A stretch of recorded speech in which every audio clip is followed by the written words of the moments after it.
Olá, bom dia a todos. Vamos iniciando mais um estudo dos pais, aqui na assistência da Cidade Jorge Medeiros, rogando, né, que a nossa reunião, que o nosso encontro, que ele possa se estabelecer num clima de paz, de entendimento.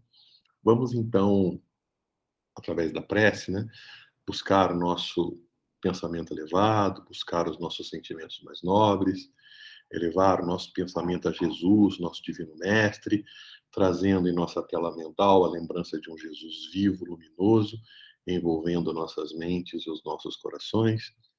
E assim, Senhor Jesus, mais uma vez nos encontramos reunidos em Teu nome, rogando o amparo da espiritualidade amiga, a fim de que possa nos intuir, nos amparar nesses instantes que vamos passar reunidos, para dar continuidade aos nossos estudos. E assim, Mestre, em Teu nome, em nome dos benfeitores espirituais que dirigem e coordenam os trabalhos da Casa Espírita, estamos por iniciar mais um estudo, que assim seja, graças a Deus. Bem, dando continuidade aos nossos estudos, considerando que nós terminamos o estudo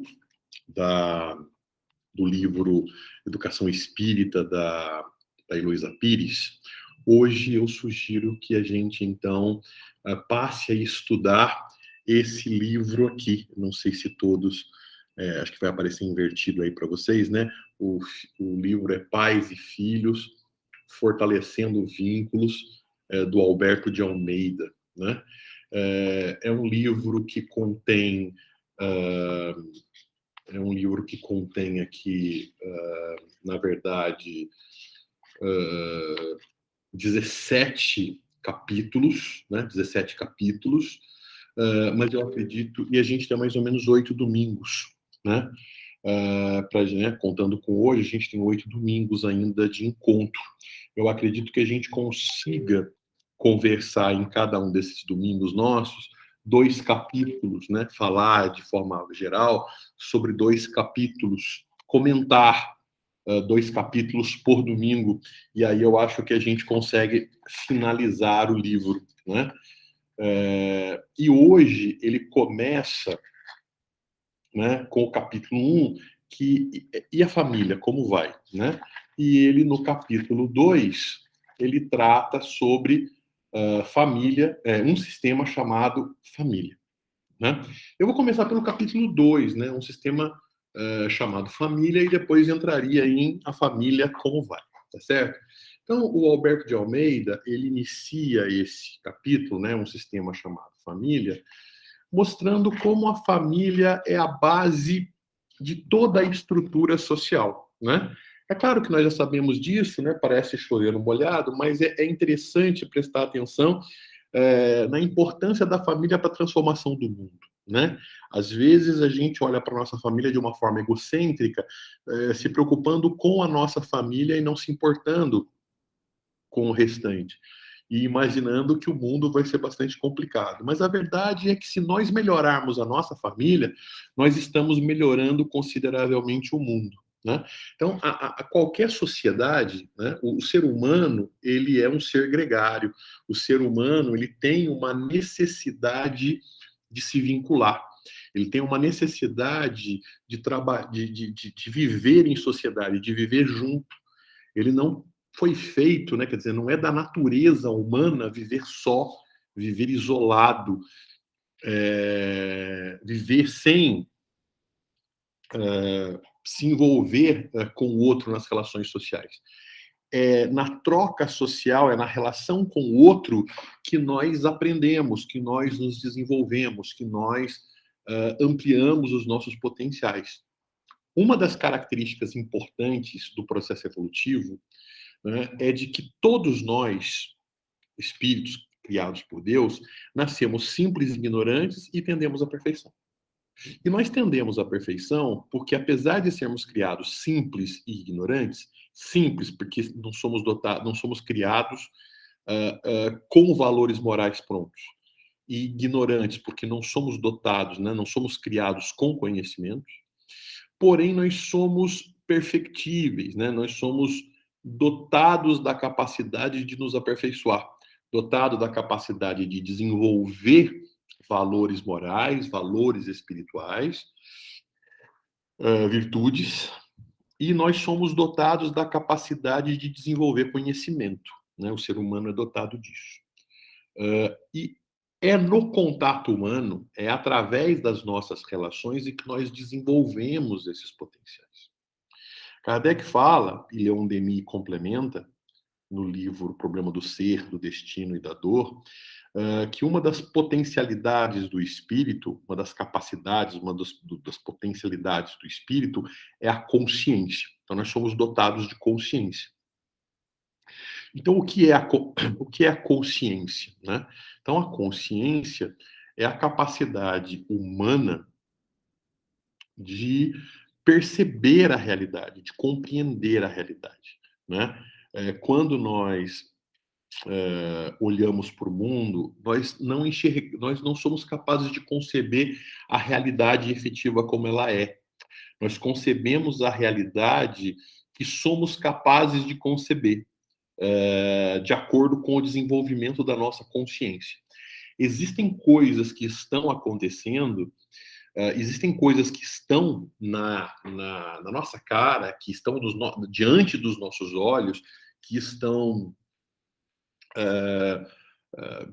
né,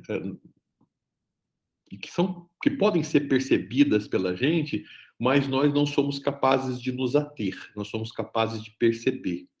Somos capazes de ver, os olhos estão ali vendo, mas como nos falta uma consciência mais ampla, nós não somos capazes de perceber aquilo que os olhos estão enxergando, a não ser aquilo que a nossa consciência dá conta de perceber, né? Então, a nossa consciência, a gente enxerga o mundo atribuindo ao mundo elementos nossos. Então, quando a gente olha para uma coisa, no momento em que a gente olha, e a imagem da coisa chega até nós, nós identificamos cada coisa com elementos da nossa estrutura consciencial. Se a nossa estrutura consciencial ela não detém, ela não compreende, ela não possui elementos que compreendem a realidade, aquilo é negado. É como se eu não enxergasse. O olho viu, o olho percebeu, mas eu ignoro, passa-me desapercebido. Né? Por quê? Porque eu não conheço, porque eu não sei. É como pessoas, né? Você pode passar por um ambiente, essa pessoa, as pessoas ali estão, mas se você não conhece as pessoas tendem a passar desapercebidas por você, porque você não atribui significado àquelas pessoas e tudo mais, né? E diferentemente, então você vê as pessoas, mas você não é capaz de saber quem são todas as pessoas, a não ser aquelas que você já possui na sua estrutura mental. Então, quando você vê, a imagem chega, você então atribui elementos que estão na sua estrutura consciencial à coisa vista. Se você consegue interpretar e perceber, se a sua estrutura consciencial tem elementos que permitem essa compreensão, você enxerga isso. Caso contrário, os seus olhos detêm aquilo, mas você não compreende. Então ela passa desapercebida. Então a consciência, ela é um processo em desenvolvimento, e é a partir do momento em que você vai ampliando a consciência que você vai enxergando as coisas, né? Ela vai enxergando as coisas. Existem coisas, né, que você... E a gente percebe que essas coisas, que esse aprendizado, que esses elementos conscienciais, eles só podem, de fato... que eles só podem, de fato, ser aprendidos, eles só podem, de fato, ser percebidos quando a consciência, então, se desenvolveu. E a consciência se desenvolve na interação com o outro, na interação com o mundo em que a gente vive. Então, no processo de interação com o outro é que a gente aprende, é que a gente, de uma certa forma, interioriza o mundo que está fora da gente para dentro da gente, né? Então, a maneira com que as pessoas falam, comentam, explicitam seus conhecimentos, os seus pontos de vista, é que nós, então, paramos para olhar, né? Então, a gente olha sempre com um ponto de vista, com um ponto. E com um ponto é muito pobre, né? Mas aí, à medida que a gente vai se relacionando com as pessoas, e as pessoas vão oferecendo diferentes pontos para a gente deixa de olhar só por um ponto e passa a ver diferentes pontos. Então, a gente passa a ter um horizonte de vista. E aí a nossa percepção, a nossa realidade, ela se aclara, ela se percebe, ela se vê. Então, na família, é o nosso primeiro contato com o mundo, né? Então, quando a gente reencarna, quando a gente volta a esse mundo, é a família que nos recebe. Então, nós trazemos de encarnações passadas as nossas tendências do passado, os nossos orgulhos, os nossos egoísmos, o nosso preconceito, né? As nossas tendências negativas. Então, nós trazemos isso.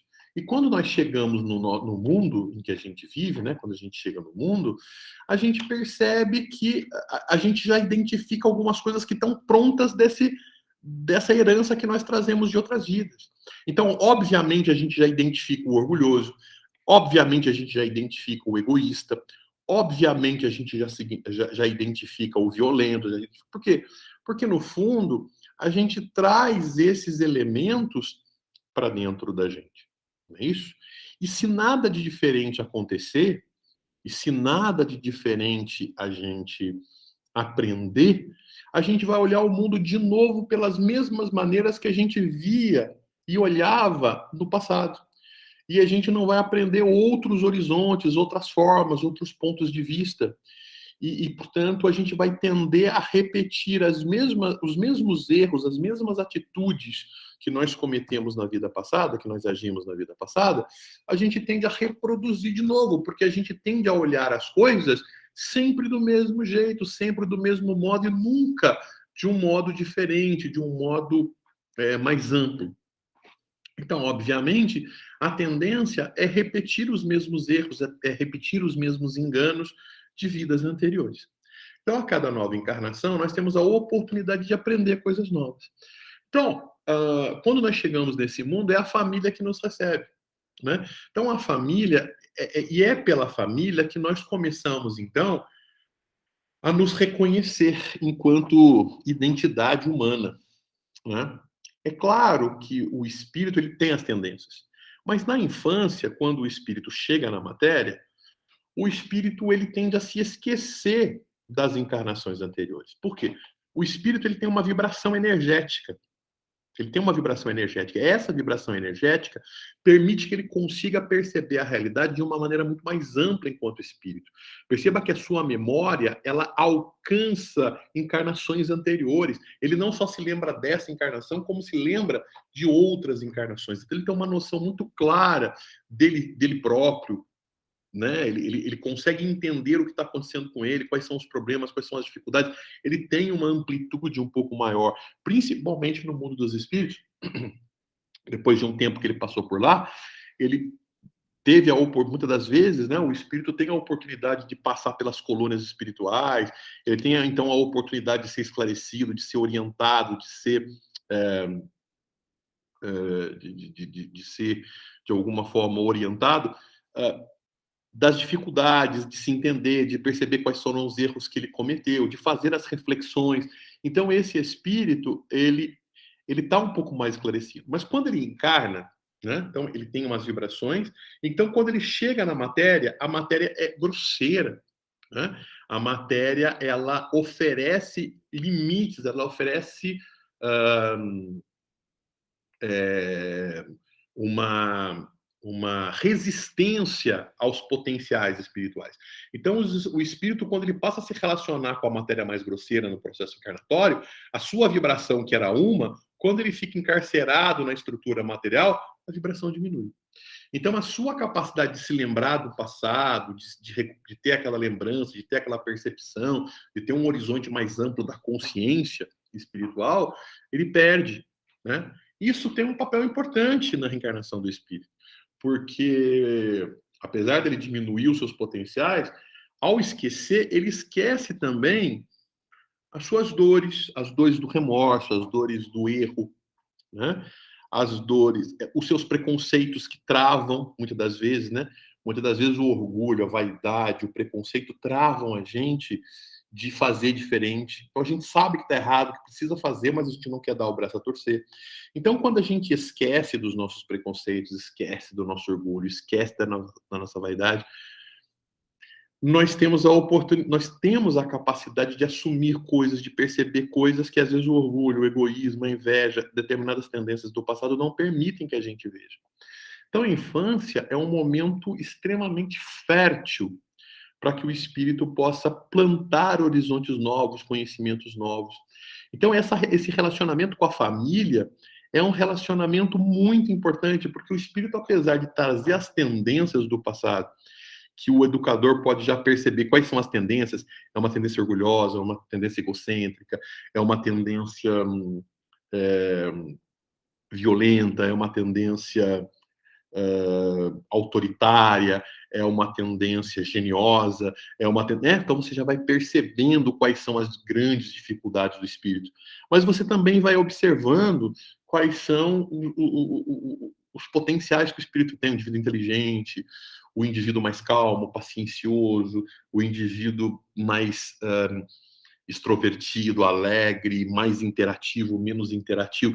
Enfim, você vai observando potenciais positivos e negativos e vai tentando, então, colocar para fora, né? Evocar, estimular os aspectos positivos e segurar os aspectos negativos. Mas a família, ela é um todo, né? E as pessoas, e a criança, como ela está nesse momento extremamente ativo, né? E ela não está com as lembranças, com as estruturas do orgulho, do egoísmo, da inveja, da personalidade ampla, porque a matéria exerce influência, e na infância ele se esqueceu de maneira mais pontual. A infância é um estado de extremo absorção de coisas. Né? A criança copia tudo, a criança grava tudo, a criança então, qualquer ato nosso, qualquer atitude nossa, a gente está ensinando, mesmo quando não quer. Então, existe um currículo intencional e um currículo oculto no processo educacional. Um currículo intencional é aquele que a gente quer ensinar, é aquelas ideias que a gente tem em mente e a gente quer ensinar. Né? A gente tem a intenção de ensinar nas nossas ações, nas nossas atitudes. Então, quando a gente fala para a criança dizer bom dia, quando a gente fala para a criança dizer oi, quando a gente fala para a criança cumprimentar as pessoas, quando a gente fala para a criança agradecer as pessoas, quando a gente, então, determinadas atitudes. Como é que você fala agora que você ganhou o docinho? Como é que você fala para a pessoa, né? Então, esses incentivos que a gente começa a fazer para a pessoa, elas estão intimamente ligadas com o currículo intencional. Só que existem determinadas atitudes nossas que são não intencionais. Né? E sem perceber, a gente está ensinando um currículo que é oculto a nós próprios. Nós não estamos percebendo que estamos ensinando, e estamos. Pelos nossos hábitos, pelas nossas atitudes, por coisas quase que impulsivas da nossa parte, nas nossas relações, nos nossos hábitos. E é por isso que a família que vai receber uma nova criança, uma família que quer fazer o processo educacional, a família precisa fazer uma reformulação de hábitos. Né? Ela precisa fazer uma reformulação de hábitos. Se a gente quer que essa criança, ela, nos momentos de dificuldade, ela não se desespere e ela, mesmo nos momentos mais difíceis, porque na vida a gente sabe que nos momentos mais difíceis da vida, aquelas pessoas que a gente tinha à nossa disposição, às vezes somem, a gente fica sozinho. É ali que a gente descobre quem é amigo, quem não é, porque mesmo aquelas pessoas que a gente achava que era mais amiga, elas desaparecem, a gente fica sozinho, né?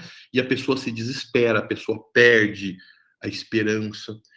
E o que faz com que a pessoa não perca as suas esperanças e tenha chão para enfrentar as suas dificuldades? É a pessoa se apegar na fé, né? Ter uma religião, se apegar a Deus, se apegar a Jesus, se apegar aos bons espíritos. Então, a necessidade da religião é algo importante. Então, a gente leva a criança à casa espírita e tudo mais, mas se a criança não ver a gente na nossa casa, se vinculando à religião, estão fazendo o evangelho no lar. Se a religião é só na casa espírita, a criança vai se relacionar assim. Né? Se você nunca vai à casa espírita, essa criança vai aprender a não ir à casa espírita. Se você vai à casa espírita, ela vai e a leva, ela vai aprender a perceber a importância. Né? Um dia, pode até ser que por algum motivo ela se divorcie da religião, porque ela tem outros interesses, tá? Mas no dia que tiver dificuldade, no dia que tiver problema, ela vai buscar nas suas referências educacionais aquilo que, puxa, no desespero, eu preciso de ajuda. Aonde que eu vou? Aí eu me lembro que quando eu era pequeno, a minha mãe me levava ao centro espírita. Era lá que ela tentava buscar a resolução de problemas, e é lá eu vou buscar. Então, são referências que as pessoas se identificam, né? E são hábitos. Não, e eu não só lembro disso. Eu lembro que também ela ia à casa espírita, mas ela também fazia o evangelho no lar. Ela ensinava determinados princípios. Então, não é só o conhecimento, mas os hábitos. O hábito de fazer a prece, o hábito de perceber que nós não temos todas as respostas e que as respostas estão nos livros, estão no Evangelho, estão em Jesus, estão em determinadas referências, né? Então, nós vamos criando determinados valores que a gente costuma respeitar sempre, nos momentos de dificuldade, nos momentos que a gente precisa se desenvolver, são essas as referências que a minha família buscou e que eu aprendi a buscar também. Né? Então, nós vamos criando esses hábitos. Nós criamos o hábito do hábito de compreender a autoridade. A casa precisa ter autoridade. Né? Então a casa precisa ter autoridade, a casa precisa é na escola é na escola do lar que a gente aprende que existem, né, os pais e os pais exercem uma autoridade. Não é autoritarismo, não é autoritarismo aquele, né?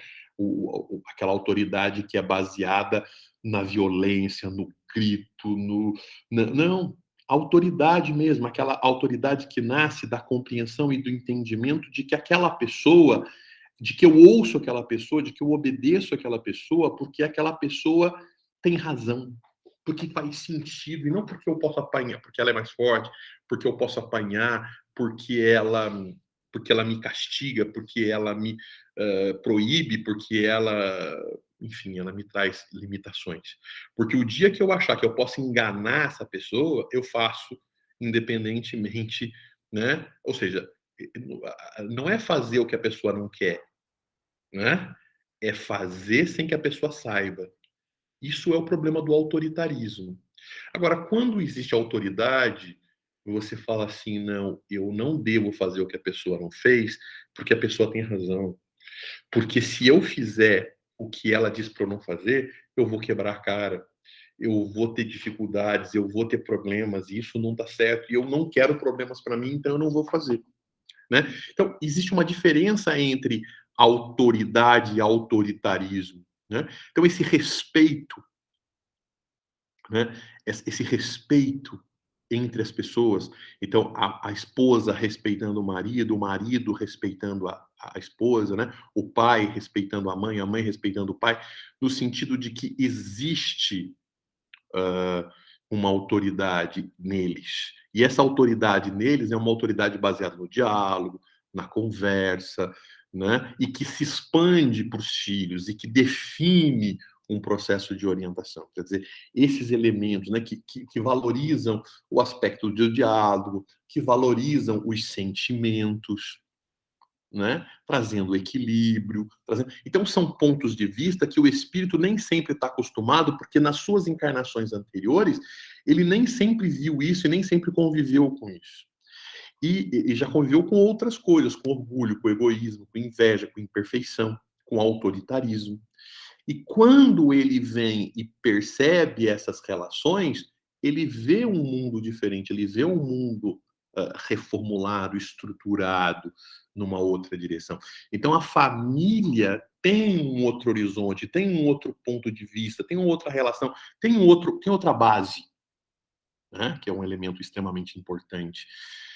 Então, ah, se as relações ali são baseadas no amor, se as relações são baseadas na cooperação, eu vejo meu pai cooperar, eu vejo a minha mãe cooperar, né? Se ela tem essas relações, né, a falta de alguém na vida, né?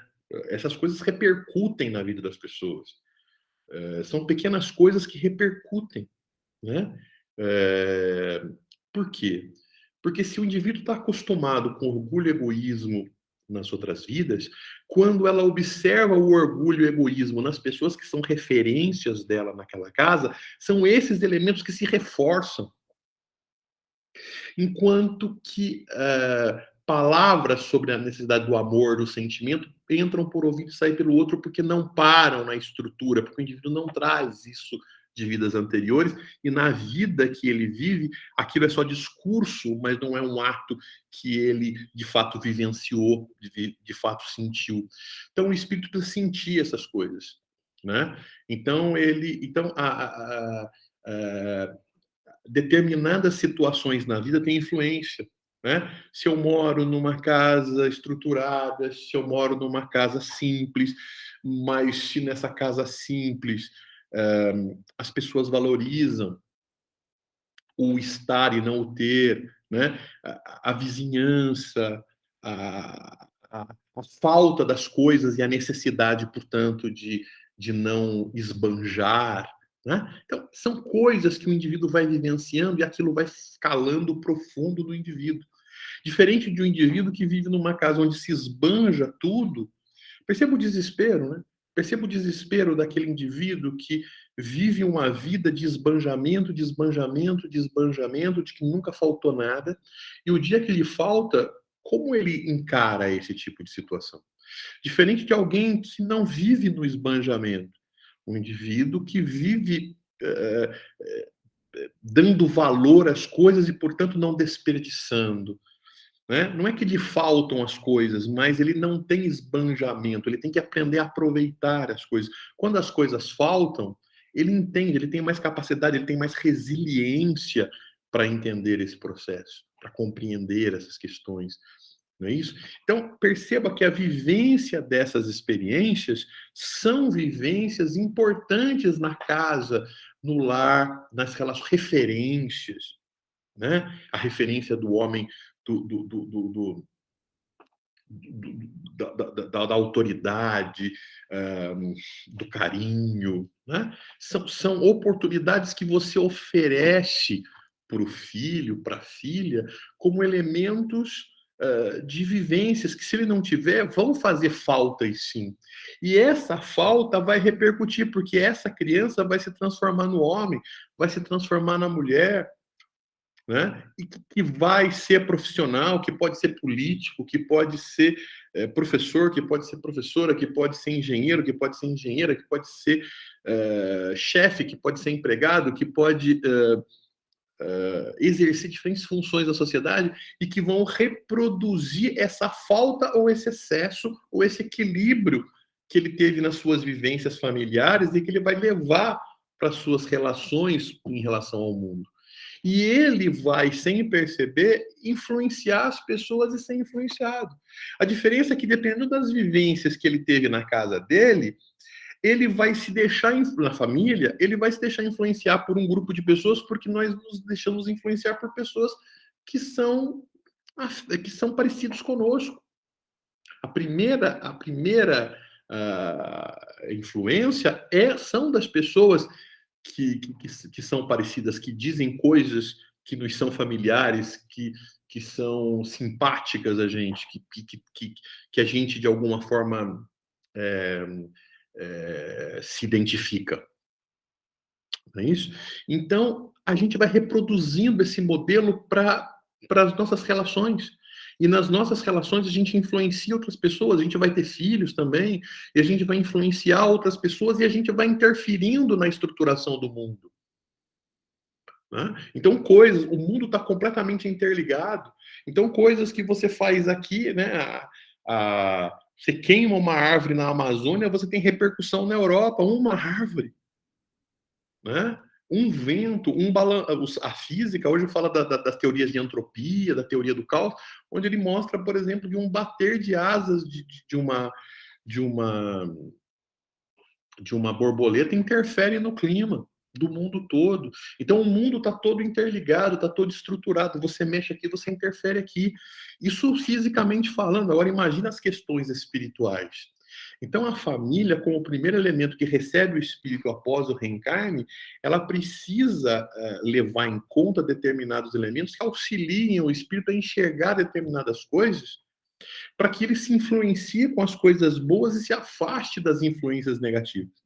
Agora, se a família não oferece determinados elementos de referência, ele nem vai enxergar no mundo essas referências positivas. E ele vai buscar as inferências negativas.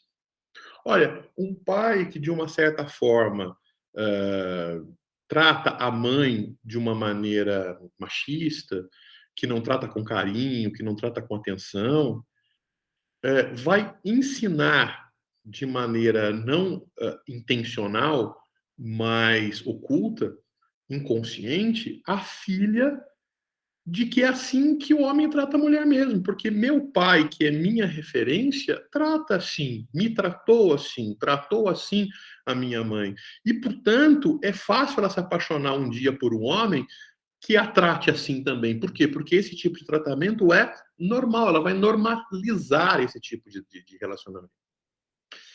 Diferente se um homem trata a mãe dessa menina muito bem e trata essa menina muito bem, abre a porta do carro para a mãe, abre a porta, tem as gentilezas de um gentleman, tem as gentilezas de um cavalheiro, ele tem uma postura diferente de se relacionar com as pessoas, isso faz com que essa menina tenha uma referência para a sua vida no relacionamento com o outro, que vai fazer com que ela, amanhã, ao escolher um par para se casar, mesmo que ela esteja apaixonada por alguém, a partir do momento que esse alguém a tratar de uma maneira não parecida com aquela que o pai a tratou, ou com que ela viu o pai tratar a filha, ela se decepciona com a pessoa, falta alguma coisa. É um elemento que faz com que ela, então, vá procurar outros elementos. Então, o processo educacional nem sempre ele é intencional, ele é através desses pequenos exemplos. Então, a família precisa fazer esses elementos de transformação na própria família para que a gente possa transformar esses elementos da sociedade. Então, esse é o capítulo 2 do livro, né? E aí, quando ele faz o capítulo 1, né, ele faz aqui uma reflexão como vai a família, ele nos pede para que a gente pare para pensar como é que vai a nossa família, né? A gente tem procurado reformular esses hábitos ou a gente tem entrado no mundo maluco, no mundo de transtornos psiquiátricos intensos? Quem é que tem que educar os nossos filhos? O computador? Nós temos, nossa, eu estou tão ocupado, eu estou tão atarefado, né? Quer dizer, o filho, você passa trabalhando e o filho passa o tempo na escola. Quando ele volta para ficar com você, você ainda continua com as suas tarefas, e aí o que é que você faz para executar a sua tarefa com o seu filho ali? Você bota ele diante do computador? Como é que você faz isso, né? Então, ou seja, isso não significa que você não tenha que trabalhar, né? O mundo ele é complexo, ele é difícil no material e ele tem exigido que a gente trabalhe, que a gente exerça as nossas funções e também é uma forma querer que o mundo volte a ser como era no tempo dos nossos avós, dos bisavós e tudo mais, é de uma inocência, né? Quer dizer, a gente pode até querer, mas não é uma coisa que vai acontecer agora. A gente não tem essa capacidade de interferir. Mas a gente pode fazer o seguinte: nem sempre eu posso estar com o meu filho 24 horas por dia, mas no tempo em que eu estou, eu posso fazer com que esses momentos sejam ricos. A ideia é que não importa o tempo que você passa com seu filho, o que importa é a qualidade do tempo. Né? Quer dizer, o que você faz de qualidade? O que ele aprende com você nesses momentos? Né? Como é que se estabelece? Você tem um momento em que você senta para comer junto ou vocês comem separados? Vocês sentam para assistir um programa? Não, podemos assistir um programa de televisão juntos? Podemos. Podemos ver a internet? Podemos, desde que a gente veja junto, desde que você possa ensinar o que ele deve ver, o que ele não deve ver, deve orientar, olha, isso aqui não te faz bem, fazer refletir sobre o que faz bem, sobre o que não faz mal. Nos faz mal, né? Um programa de TV vai acontecer coisas e ali opiniões vão surgir. Nossa, eu acho que fulano tá certo, eu acho que tal personagem tá errado, nossa, eu acho que tá isso, eu acho que...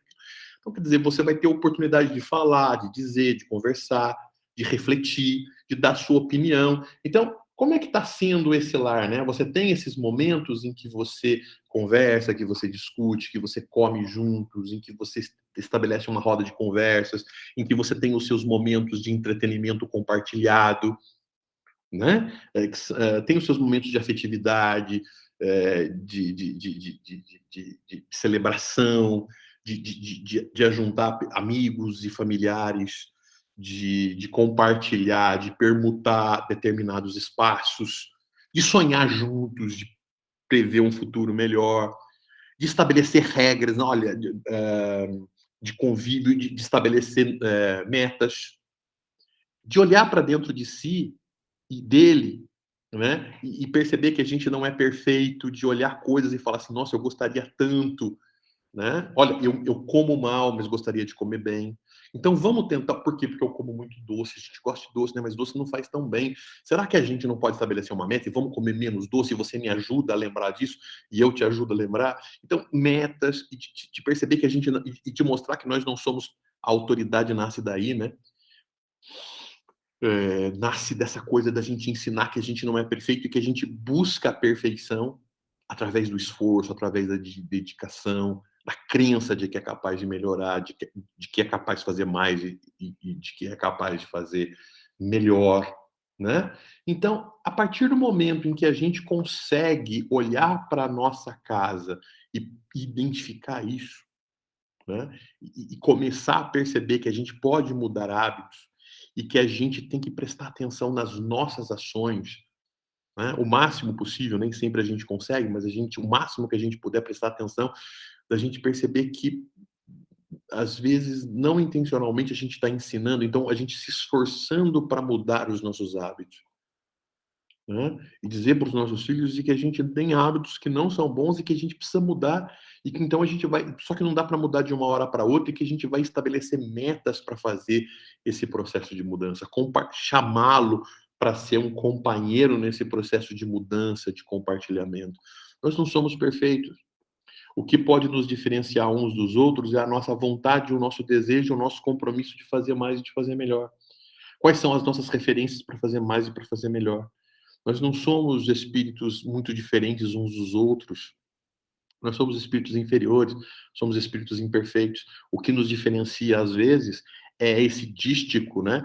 Essa iluminação íntima que a gente é capaz de fazer em determinados momentos do dia, que nos afastam ou nos aproximam de coisas boas que a gente pode realizar. Mas que se a gente se afastar desse dístico, a gente corre o risco, como todo mundo, a trazer problemas e a trazer tragédia para dentro da nossa própria casa, do nosso próprio lado, da nossa própria vida. Perceba que o carvão ele só brilha se ele estiver junto com os outros carvões dentro da churrasqueira. Se você pega aquele carvão e tira ele de dentro da churrasqueira dos outros carvões, ele perde o brilho e perde a capacidade de aquecer. Então, a gente começa a perceber que nós somos carvões, nós somos iguais a todo mundo. Se a gente se junta com os carvões que se incendeiam, a gente brilha e a gente aquece um ao outro e aquece aos outros. Mas a partir do momento em que a gente se afasta daqueles carvões e se junta com aqueles que não querem fazer nada, que não querem viver na fogueira, nós ficamos em brilhos e frios. Então, nós não somos melhores que ninguém. Nós somos espíritos em evolução e o que nos diferencia de ter uma vida melhor ou uma vida pior é a nossa decisão de fazermos mais, de fazermos melhor, de buscarmos melhorar. Mas erros vamos cometer. Agora, os erros podem ser maiores e menores com quem a gente se vincular, com quem a gente deixar a nossa vida se vincular. Esse é o ponto. Esse é o elemento que se tem e que a gente tem que ficar atento, né?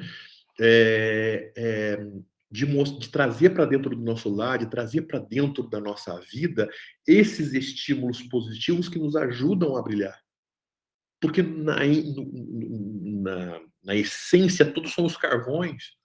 Agora, se a gente vai brilhar ou se a gente vai ficar sem brilho, se a gente vai aquecer ou se a gente vai ser frio, isso vai depender das escolhas que nós fizermos para as nossas vidas, o que a gente quer para efetivamente para a nossa vida, de quem a gente quer se aproximar.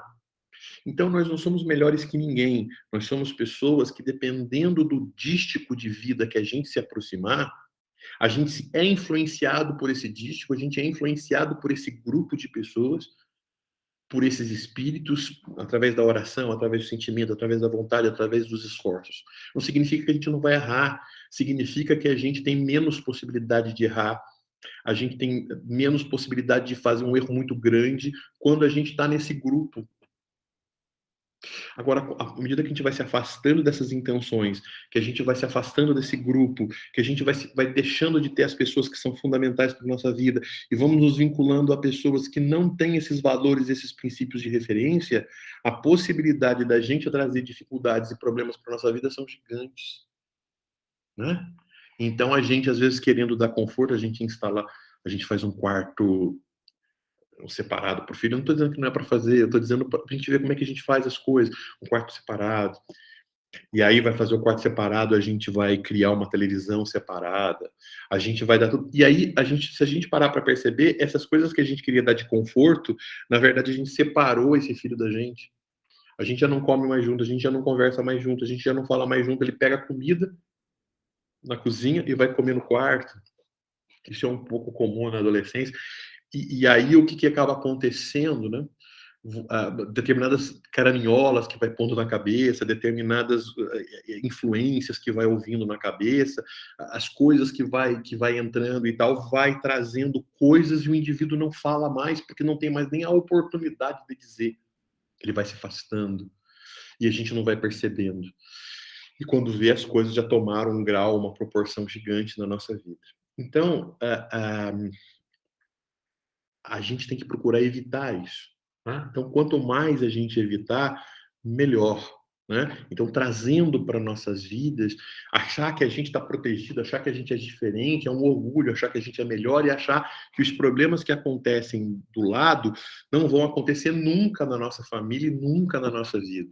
Isso é ser um orgulhoso, isso é ser ingênuo, é achar que é melhor do que as pessoas e que a gente não está sujeito àquelas situações. É ler do engano.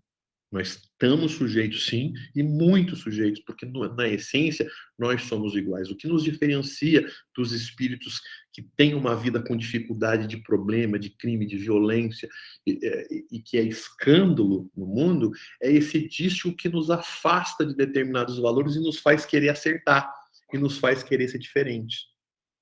Agora, isso é fruto das influências que nós temos com os espíritos, das leituras que realizamos, das pessoas com quem a gente convive. Se a gente começar a se desvincular dessas leituras, se a gente começar a se desvincular, né?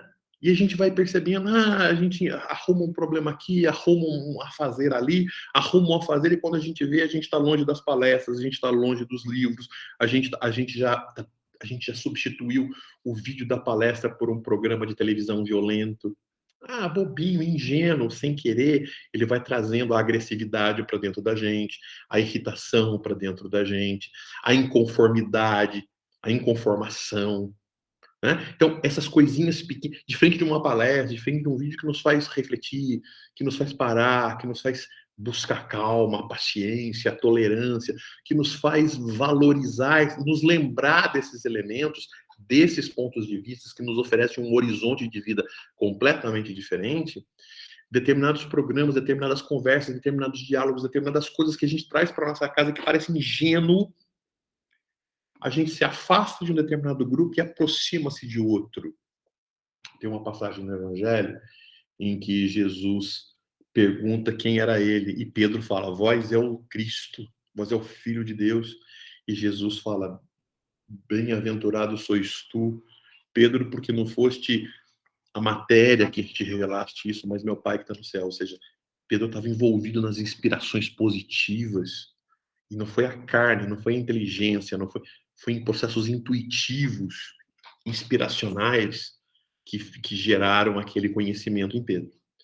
Logo em seguida, Jesus começa a falar dos problemas e Pedro se acovarda ante as dificuldades e fala: Senhor, Não vamos descer do morro aqui não, se vai acontecer tudo isso, não vamos não, não vamos descer, não vamos para lá não, vamos ficar por aqui e tal. E Jesus logo fala para ele, né, afasta-te de mim, Satanás. É claro que Pedro não é Satanás, né? Claro que Pedro não podia se transformar, né, em bem-aventurado, num desgraçado em questões de minutos. O que, na verdade, Jesus mostrava ali é como é que a gente pode se aproximar ou se distanciar, porque a nossa essência de Deus e dos valores mais perfeitos, porque nós somos essência ainda em evolução, então a gente não somos perfeitos. Então a gente pode se alinhar com coisas positivas e negativas muito sutilmente. E a gente tem que procurar enriquecer a nossa vida com as coisas boas, com as influências positivas, impedindo que as negativas vão surgindo na nossa vida e como um cupim, muito sutilmente vai corroendo as bases e quando a gente vê o móvel caiu. Quando vê o móvel apodreceu, mas por fora parece que não, mas foi corroído por dentro. Então a gente tem que tomar cuidado com isso. E a primeira pergunta, então, que a gente tem que responder é como vai o nosso lar? Né? Como é que ele vai? Nós estamos conseguindo fazer a presença desses valores para dentro da nossa casa, do nosso lar, ou a gente está deixando com que esses pequenos e indesejáveis companheiros estejam entrando e penetrando como cupins, corroendo a nossa parte interna, e quando a gente se aperceber, a estrutura familiar despencou, caiu, né? É, e elas acontecem muito sorrateiramente, né? Nesses momentos de pandemia, onde a gente foi obrigado a ficar afastado do centro espírita, onde a gente acabou inventando uma ou outra atividade de atividade para ocupar a cabeça, para lidar com essa coisa de não sair à rua, aquela coisa de ficar isolado, uma série de coisas, a gente abriu mão de determinadas leituras, de determinados valores, de determinados princípios, e é uma possibilidade. E agora, voltar para a casa espírita, voltar para o EDEC, voltar para alguns hábitos, demandam esforços, porque a gente já cultuou determinados hábitos que já vão se concretizando, e mudá-los sempre é muito difíceis. Então a gente presta, né, é fundamental que a gente preste atenção nas nossas atitudes, nossos pequenos hábitos, a quem a gente está se aproximando e de quem a gente está se afastando, né? Se a gente está trazendo enriquecimento para a vida ou se a gente, né, se a gente está se aproximando dos carvãozinhos iluminados, acesos, quentes, né? Ou se a gente está se aproximando dos carvõezinhos apagados, escuros, que não trazem iluminação, né? Porque todos somos carvões, mas basta, né, a nossa prática para saber se a gente vai ser útil ou se a gente vai ser inútil. Tá certo? Muito bem, gente. Então, basicamente, são esses dois capítulos de hoje. Eu espero que, de alguma forma, a gente tenha colaborado para a compreensão desses dois tópicos, que a gente possa passar esse domingo, então, de feriado, né? Até terça-feira aí, refletindo sobre esses valores importantes que o Alberto Almeida, no livro Pais e Filhos Fortalecendo Vínculos, nos, nos ensina. Né? Muito obrigado. Né? Bom domingo. Vamos finalizar o nosso estudo com uma prece. Agradecidos a Jesus, né? Elevemos o nosso pensamento. E assim, mestre, agradecemos por essa oportunidade que nos foi concedida, agradecemos aos bons espíritos pelas intuições e pelo amparo, e rogamos, mestre, que as intuições se processem e que nos ajudem a perceber a necessidade de trazermos para a nossa vida valores importantes que nos agregam mais do que nos desestruturam. Em teu nome, mestre, em nome dos benfeitores espirituais que dirigem e coordenam os trabalhos da Casa Espírita, pedimos permissão para encerrar mais um estudo. Que assim seja, graças a Deus. Ótimo domingo a todos.